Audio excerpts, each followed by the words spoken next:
জয় নিতাই গৌর হরি বল। শ্রদ্ধেয় ভক্ত বৈষ্ণব মণ্ডলী এবং দর্শক শ্রোতাবৃন্দ, আশা করি আমার রাধা মাধবের কৃপায় আপনারা সকলে কুশলে আছেন। আমরা আস্বাদন করছি সনাতন শিক্ষা বিশ্বাসের উপরে।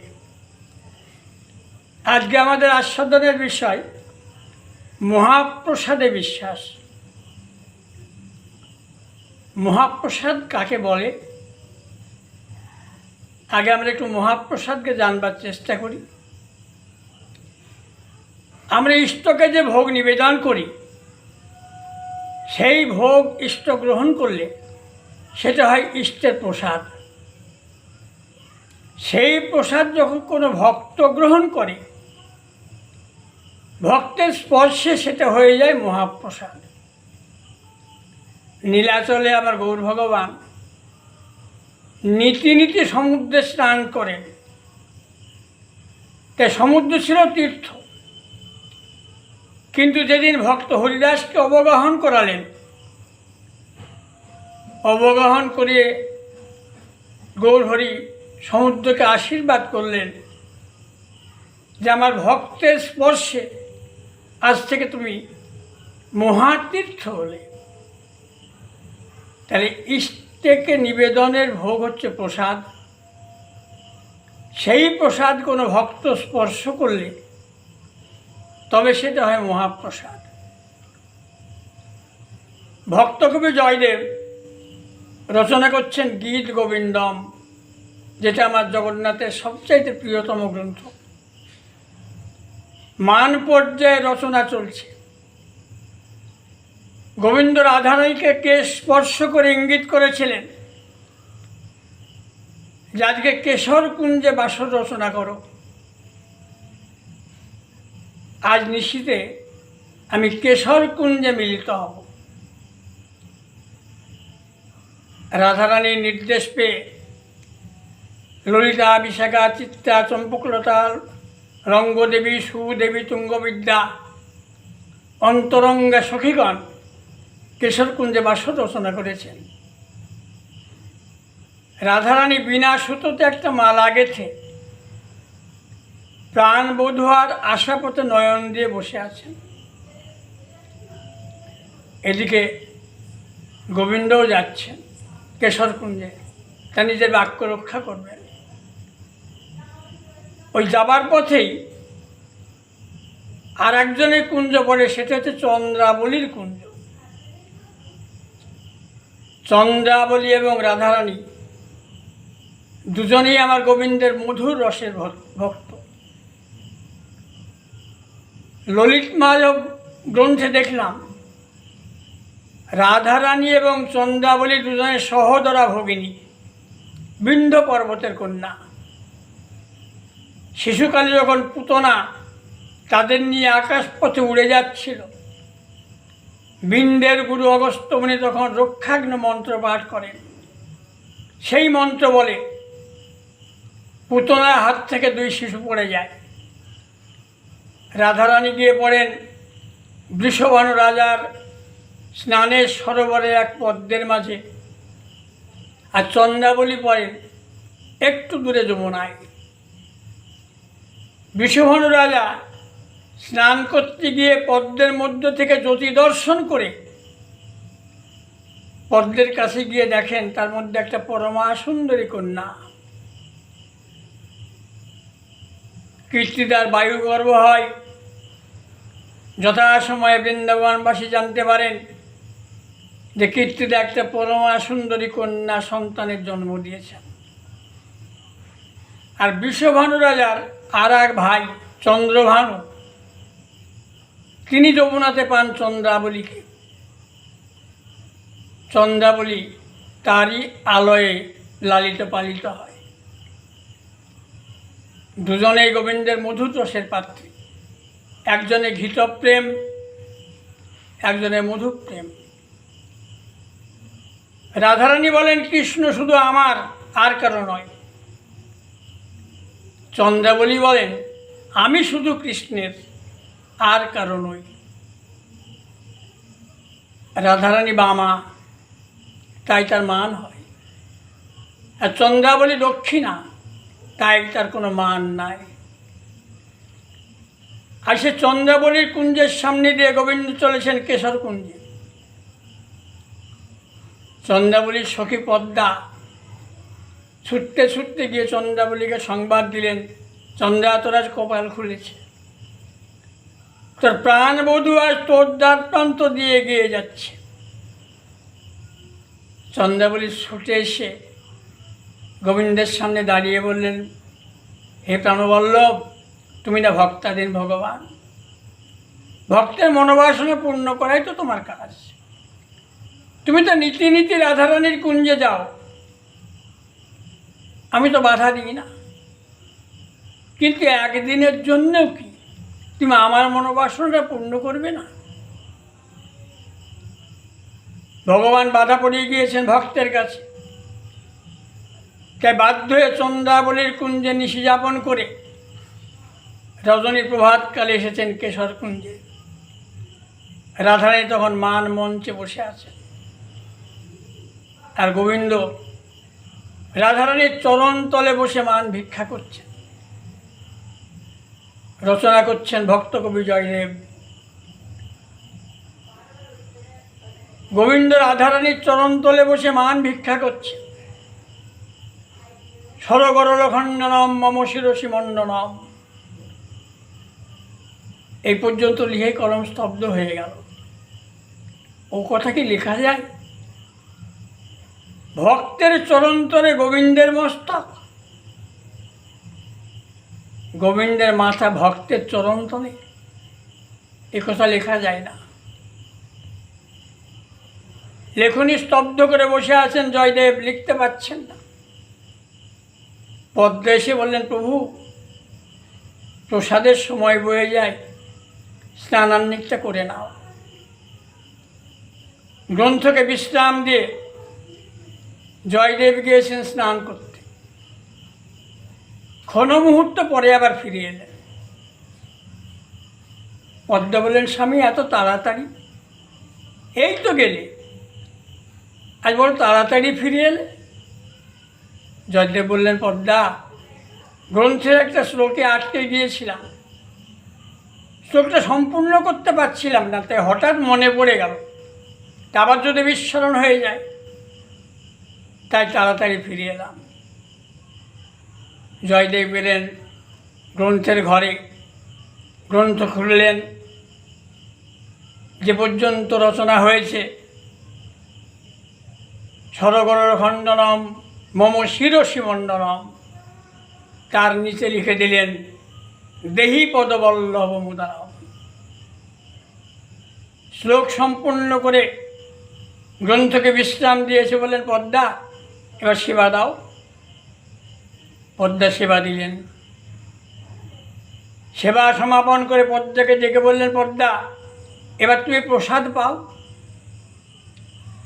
জয়দেবকে বিশ্রাম কক্ষে রেখে পদ্মা সবে প্রসাদ পেতে বসেছেন, এখনো বদনে দেননি। হঠাৎ সামনে এসে দাঁড়ালেন জয়দেব। সে কি কথা পদ্মা, এরকম তো কোনো দিন দেখি না, তুমি আজ আমার আগের প্রসাদ পাচ্ছ, হঠাৎ কি হলো তোমার? এত ক্ষুধা তোমার আজকে যে আমার আগে প্রসাদ পাচ্ছ? পদ্মা চমকে করলেন, সে কি কথা, আমি তোমার আগে কেন প্রসাদ পাবো?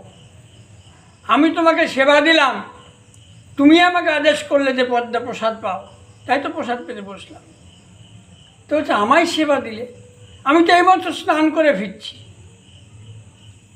পদ্মা বললেন, কেন? তুমি স্নান করে এলে, যার পরপরে কিছুক্ষণ পরে ফিরে এলে, আমি তোমায় জিজ্ঞেস করেছিলাম যে আজ এত তাড়াতাড়ি কেন? তুমি বললে গ্রন্থের একটা শ্লোক আটকে গিয়েছে, ওখানে শ্লোকটা সম্পূর্ণ করতে পারছি না, হঠাৎ মনে পড়েছে, তাই যদি বিস্মরণ হয়ে যায়, সে শ্লোকটা সম্পূর্ণ করতে হবে, তাই তাড়াতাড়ি ফিরে এলাম। তুমি গেলে, গ্রন্থের শ্লোকটা সম্পূর্ণ করলে, আমার কাছে এসে বললে সেবা দাও, আমি তোমায় সেবা দিলাম, তুমি আমায় আদেশ করলে প্রসাদ পাও, আমি তোমায় বিশ্রাম কক্ষে রেখে এসে প্রসাদ পেতে বসছি। তোমার আগে কেন পাবো? জয়দেব হতবাক। আমি গ্রন্থ শ্লোক সম্পন্ন করলাম। ছুটে গেলেন গ্রন্থের কাছে, খুললেন গ্রন্থ। যে পর্যন্ত লিখে জয়দেব আর লিখতে পারেননি, তা লেখনী স্তব্ধ হয়ে গিয়েছিল। সরখরল গণ্ডনম মম শিরসি মণ্ডনম। দেখলেন তার নিচে স্বর্ণাক্ষরে লেখা আছে দেহি পদবল্লভ মুদারম। জয়দেব বুঝতে পারলেন কে এসেছেন। ছুটে গিয়ে পদ্মাকে বললেন, পদ্মা তুমি মহাভাগ্যবতী, তুমি তাকে সেবা দিয়েছ, তুমি তাকে দর্শন করেছ, কোথায় রেখেছো তাকে বিশ্রামে? পদ্মা বললেন তার বিশ্রাম কক্ষে। ছুটে গেলেন বিশ্রাম কক্ষে, দেখলেন কেউ কোথাও নাই। চতুর্দিকে পদ্মগন্ধে মম করছে, মাঝে মাঝে নুপুরের ধ্বনি শোনা যাচ্ছে। জয়দেব ছুটে এসে পদ্মার চরণতলে লুটিয়ে পড়ে বললেন, পদ্মা আমি সারাটা জন্ম ভজনে করে গেলাম, আর কৃপাটা পেলে তুমি। আজ তুমি তার প্রসাদ পেয়েছ। দুহাত বাড়িয়ে দিয়ে বলেন, পদ্মা কৃপা করে তোমার ওই মহাপ্রসাদ আমাকে একটু দাও। ওই মহাপ্রসাদের গুণে হয়তো কোনো না কোনো দিন আমি তার কৃপা পেলেও পেতে পারি। গোবিন্দের উচ্ছিষ্ট সেটা ছিল প্রসাদ। আজ ভক্ত পদ্মার স্পর্শে সেটা হয়ে গেল মহাপ্রসাদ। এই মহাপ্রসাদের অসীম ক্ষমতা। আমরা এই মহাপ্রসাদকে চিনি না। আমরা এই মহাপ্রসাদকে জড়জাগতিক অন্নব্যঞ্জন বলে অবহেলা করি, তাকে পদদলিত করি, ফেলে দিই। এটি কি মহার্ঘ বস্তু, এটা আমরা জানি না। মহাপ্রসাদ এই জড়জগতের সাধারণ অন্নব্যঞ্জনাদি নয়, এটা অপ্রাকৃত বস্তু। অসীম ক্ষমতায় মহাপ্রসাদে। রামানুজ গোস্বামী তিনি কাঞ্চিপুরমে যাবেন। শিষ্যদের বললেন, আমি কাঞ্চিপুরমে যেতে চাই। শিষ্যদের মধ্যে সাজো সাজো রব পড়ে গেল। 10,000 শিষ্য সেজে উঠেছেন, গুরুদেবের সঙ্গে কাঞ্চিপুরমে যাবেন। কাঞ্চিপুরম তো বেশি দূরের পথ নয়, এই তো সামান্য পথ।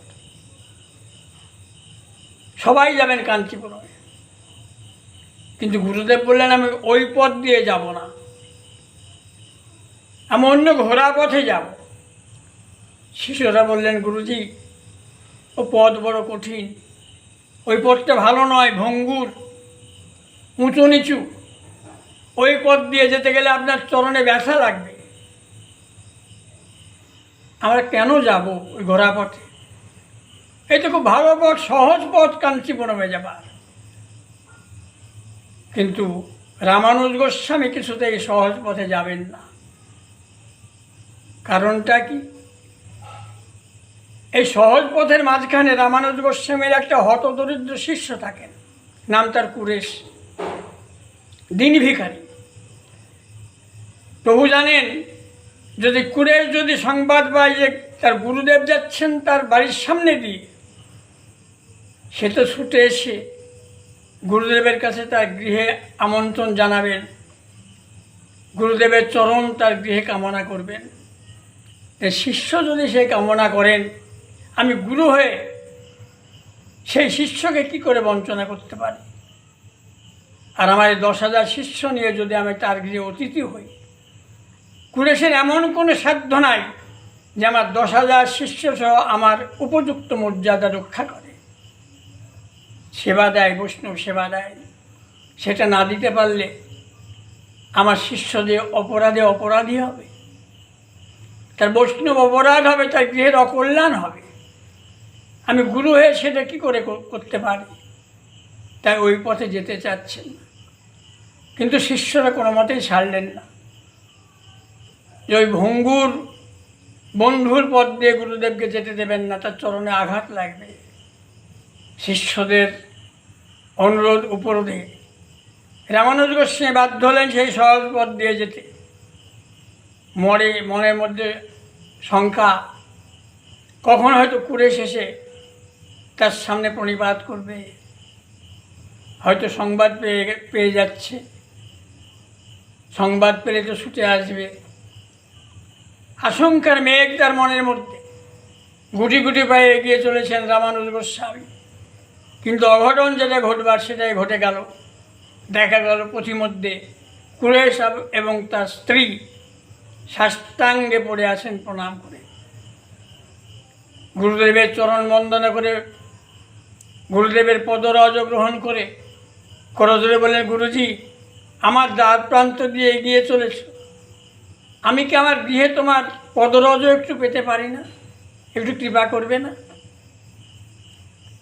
শিষ্যের আমন্ত্রণে সাড়া দিতে বাধ্য হলেন গুরুদেব। আর 10,000 শিষ্য নিয়ে রামানুজ গোস্বামী সেই কুরেশের ঘরে অতিথি। কুরেশ তার স্ত্রীকে ডেকে জিজ্ঞেস করছে, হাগো, গুরুদেব তো এলেন, 10,000 শিষ্য নিয়ে এসেছে, তা আমরা তো হতদরিদ্র, আমাদের ঘরে তো এমন কোনো সংস্থান নাই যা দিয়ে আমরা তাদের সেবা দিতে পারি, তাহলে গুরু সেবার কী হবে? দুজনেই কোনো কুল কিনারা খুঁজে পাচ্ছেন না, কি হবে গুরু সেবার। আর গুরু বৈষ্ণব সেবা যদি না দিতে পারি তাহলে তো আমরা অপরাধী হব, বৈষ্ণব অপরাধী হব। কোনো কুল কিনারা খুঁজে পাওয়া যাচ্ছে না। কুলেশের স্ত্রী পরমা সুন্দরী যুবতী, ওইখানে যে জমিদার, তার কিন্তু দীর্ঘদিনের কুদৃষ্টি ছিল কুলেশের স্ত্রীর উপরে। তাকে ভোগ করবার জন্য বহুভাবে কুলেশের স্ত্রীকে প্রলোভিত করার চেষ্টা করেছে, যে কি পাও তুমি কুলেশের কাছে, ওই দিন ভিখারি তোমাকে কি দেবে, তুমি আমার গৃহে এসে আমি তোমাকে রানী করে রাখবো, এর রাজৈশ্বর্য সব তোমার। কিন্তু কুলেশের স্ত্রী পতিব্রতা রমণী, সে কোনোদিন কোনো প্রলোভনে সাড়া দেয় না। আজকে মনে মনে চিন্তা করলেন যে আমার গৃহে গুরুদেব এসেছেন আর আমি গুরু সেবাতে বঞ্চিত হব না, সেটা আমি হতে দেব না। আমি আজকে ধরা দেব সেই জমিদারের কাছে, আমি তার কাছে ধরা দেব, আমার এই দেহের বিনিময়ে আমার বাড়িতে গুরু বৈষ্ণব সেবা হবে। আমি জানি আমি মহাপাতকী হব, আমি ব্যভিচারিণী হয়ে যাব, কিন্তু একটা সান্ত্বনা থাকবে, এই জড়দেহ তো একদিন নষ্ট হবেই, ধ্বংস হবেই, হয় ছাই হবে না কৃমিকীটের বিলাস বেসন হবে। আমার একটা সান্ত্বনা থাকবে, এই দেহটাকে আমি গুরু বৈষ্ণব সেবাতে লাগিয়েছি। আর গুরু সেবার পরে এই পঙ্কিল দেহটাকে আমি আর ধারণ করব না, গোদাবরীতে ঝাঁপ দিয়ে আমার এই দেহকে বিসর্জন দেবো, প্রাণ বিসর্জন দেবো। কুলেশের স্ত্রী গিয়েছেন সে জমিদারের বাড়ি। কুলেশের স্ত্রীকে আসতে দেখে জমিদার বড় আনন্দ তার। আমার বহুদিনের বাসনা, বহুদিনের আকাঙ্ক্ষা আজ পূরণ হবে। কুলেশের স্ত্রী গিয়ে বললেন, দেখো, আমি তোমার মনোবাসনা পূর্ণ করব, আজ নিশিকালে আমি তোমার কাছে ধরা দেব, কিন্তু তার আগে তোমাকে একটা কাজ করতে হবে, আমার একটা শর্ত রক্ষা করতে হবে। বলে, বড় কি শর্ত? ওই 10,000 শিষ্য নিয়ে আমার গুরুদেব আমার গৃহে অতিথি, আমার গৃহে গুরু বৈষ্ণব সেবার জন্য কোনো রকম ত্রুটি না হয়, এটা তোমাকে দেখতে হবে। গুরু বৈষ্ণব সেবা হবে, সেবা অন্তে আমি রাত্রিবেলায় নিশিকালে আমি তোমার কাছে ধরা দেব। জমিদারের মনে বড় আনন্দ, ধন ঐশ্বর্যের তো অভাব নেই, কত খরচ হবে। আদেশ দিলেন, যাও, কুলেশের গৃহে আজকে মহোৎসব হবে, মহামহোৎসব, গুরু বৈষ্ণব সেবা হবে, আর ওই সেবাতে যা লাগবে সব যাবে আমার ভাণ্ডার থেকে। গাড়ি গাড়ি জিনিস গেল কুলেশের স্ত্রীর ঘরে। মহাসমারোহে শুরু হলো পাক কার্য, গুরু বৈষ্ণব সেবা হলো, সবাই মহাপ্রসাদ পেলেন। শুধু সেই গ্রামের নয়, আশেপাশের গ্রামের দূর দূরান্ত থেকে প্রচুর ভক্ত এলেন, তারা সকলে মহাপ্রসাদ পেলেন।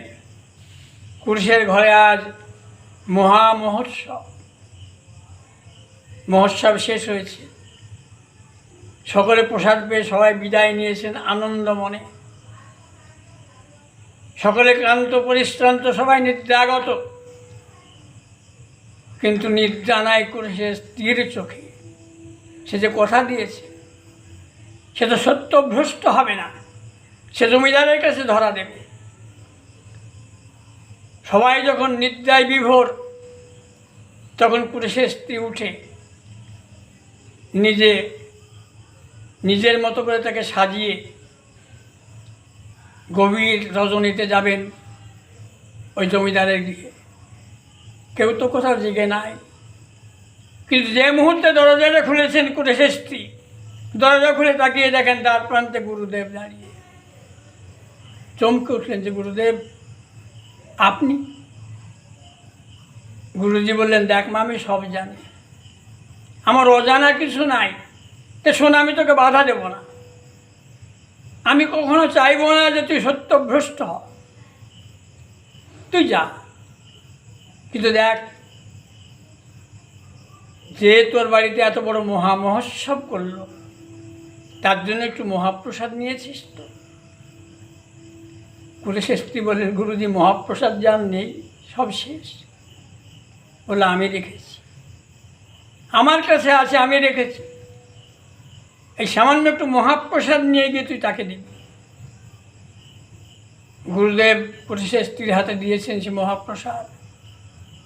ওই মহাপ্রসাদ হাতে করে কুরেশের স্ত্রী চলেছেন সে জমিদার বাড়ি। জমিদার দরজা উন্মুখ করে দরজার দিকে লক্ষ্য দিয়ে বসে আছেন, কখন আসবে কুরেশের স্ত্রী। সে জানে যে কুরেশের স্ত্রী কখনো বাক্যভ্রষ্ট হবে না, কথা যখন দিয়েছে সে আসবে। হঠাৎ দেখে জমিদারের পুরীতে প্রবেশ করছেন সে কুরেশের স্ত্রী।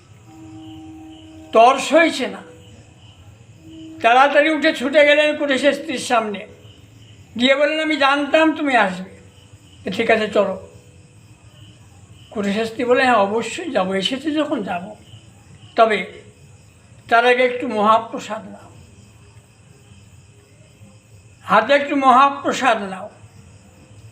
ওই জমিদারের হাতে যে মহাপ্রসাদটা তুলে দিয়েছেন, ওই মহাপ্রসাদের স্পর্শে জমিদারের দেহে যেন একটা পুলক খেলে গেল।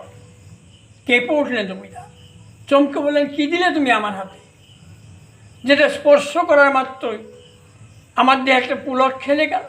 কী দিয়েছ আমার হাতে? কুরেশের স্ত্রী বললেন, অন্য কিছু নয়, একটু মহাপ্রসাদ। মহাপ্রসাদ, সেটা কি বস্তু? তাকিয়ে দেখতে গেলেন হাতের উপরে মহাপ্রসাদ দেখি, যে মহাপ্রসাদে লক্ষ্য দিয়েছেন।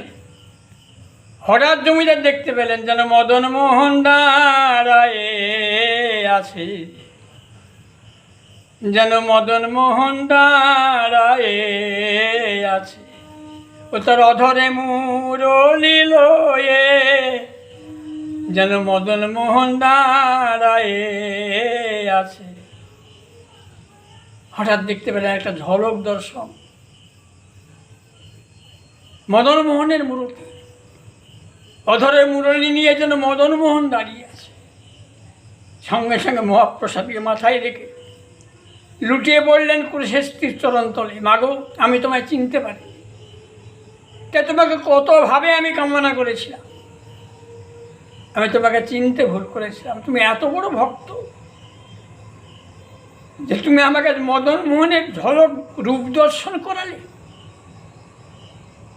মা, আর যে রূপ তুমি আমাকে দর্শন করালে, ওই রূপ আবার কি করে আমি দর্শন পেতে পারি, সে পথের সন্ধানটা তুমি আমাকে দাও। কুরেশের স্ত্রী বলেন, অসুবিধা কোথায়, গুরুদেব তো ঘরেই রয়েছে।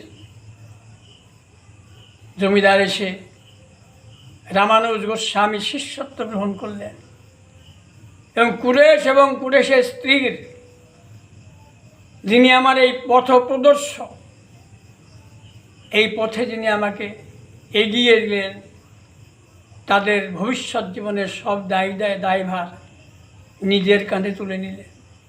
এই হচ্ছে মহাপ্রসাদ। এই মহাপ্রসাদে বিশ্বাস রাখতে হবে। এটা প্রাকৃত বস্তু নয়, এটা অপ্রাকৃত বস্তু। এটা আমার গোবিন্দের অধরামৃত, অসীম ক্ষমতা তার, তাই মহাপ্রসাদে বিশ্বাস রাখতে হবে। জয় নিতাই, গৌর হরি বল। আমার এই আলোচনা যদি আপনাদের ভালো লেগে থাকে অনুগ্রহ করে শেয়ার করবেন। যদি কারো কিছু প্রশ্ন থাকে আমাকে জানাবেন, আমি সাধ্যমতো উত্তর দেবার চেষ্টা করব। যদি কারো কোনো বিষয়ে আস্বাদনের বাসনা থাকে আমাকে জানাবেন। আমার গৌর হরির কৃপাকে পাথেয় করে আপনাদের কৃপা আশীর্বাদ মাথায় নিয়ে আমরা আস্বাদনের চেষ্টা করব। জয় নিতাই, গৌর হরি।